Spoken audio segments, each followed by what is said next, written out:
न्याय मिल पारा नहीं गुरुबारिया सबर को गंजाम जिला पुरुषोत्तमपुर निकटस्थ बड़संघठारे गत एप्रिल 5 तारिख राति घटी एक मर्मन्तित सड़क दुर्घटन में बेगुनियापड़ा थाना खुंटिया तोटा ग्रामर गुरुबारिया सबर तंक स्त्री सुषमा को हराई किंतु एपर्यंत तांको न्याय मिल पारि नहीं।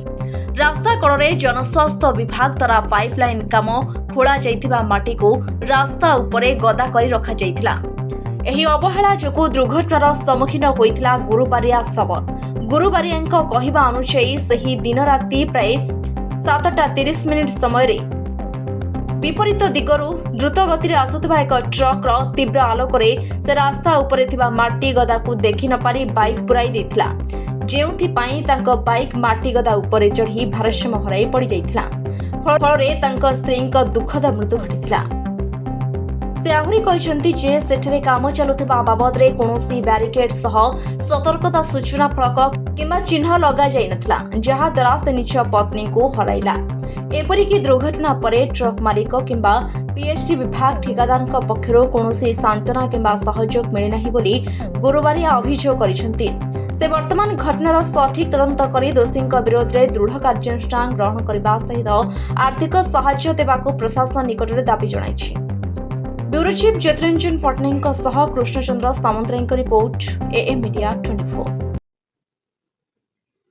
गुरुबारिया सबर एटा निश्चित भाव में दुखदायक घटना। या उपर संपूर्ण पीएचडी विभाग तरफ ठिकादार द्वारा ये जो कामटी आयोजन करा जाइथिला आंकर खामखियाली जोगु आज मोर स्त्रीर ए दुर्घटना स्थल रे निजर जीवन चलीगला एवं आओ मो दुईटी पिला माँ छाउंड अवस्था आज बहुत दुखदायक अटुची।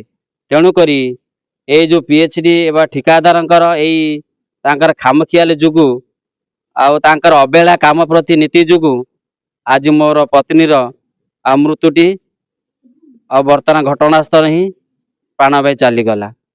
रास्ता उपरे जेतेले जाउथिलु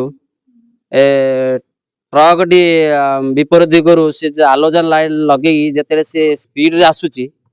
बर्तमान आम कौन कलु ट्रक टा स्पीड रे आसुची बोले आम साइड रे आम लेफ्ट साइड ही जाऊँ किंतु से जो आलोजन लाइट जेतेले आम आखि सामने पड़ीगला आम आगे कौन अच्छी आमको किसी दुशिलानी। आउ जो आगे माटी गदा थिला कि नथिला आमर किसी धारणा नाही।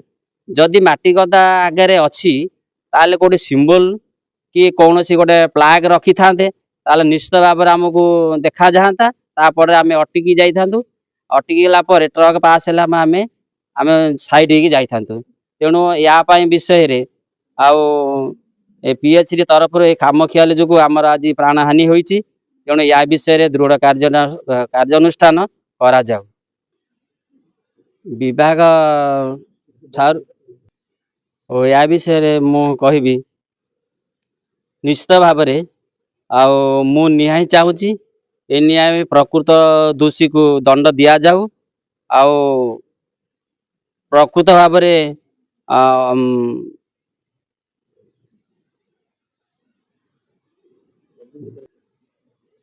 बर्तमान मु चाहूँगी मु न्याय चाहूँगी। न्याय पाइबा अभियुक्त को उचित दंड पाइबा निहाती आवश्यक। आउ पीएचडी जो ए काम करिछि तापाई दृढ़ कार्यानुष्ठान करा जाऊ। आउ ठिकादार उपरे ए जो कामखियाली भाव जो कामटी करिछि अधूरा बा असंपूर्ण कर रखी ता भीतर दृढ़ कार्यानुष्ठान करा जाऊ। अभियुक्त को उचित दंड दिया जाऊ। आउ मो परिवार मो स्त्री जो मृत्युवरण करिथिबा आउ मो दुईटी पिला को माँ छाउंड होइथिबा ए न्यायटा मते प्रदान करा जाऊ। चैनल सह जोड़ी हेबाकू लाइक शेयर सब्सक्राइब करंतु।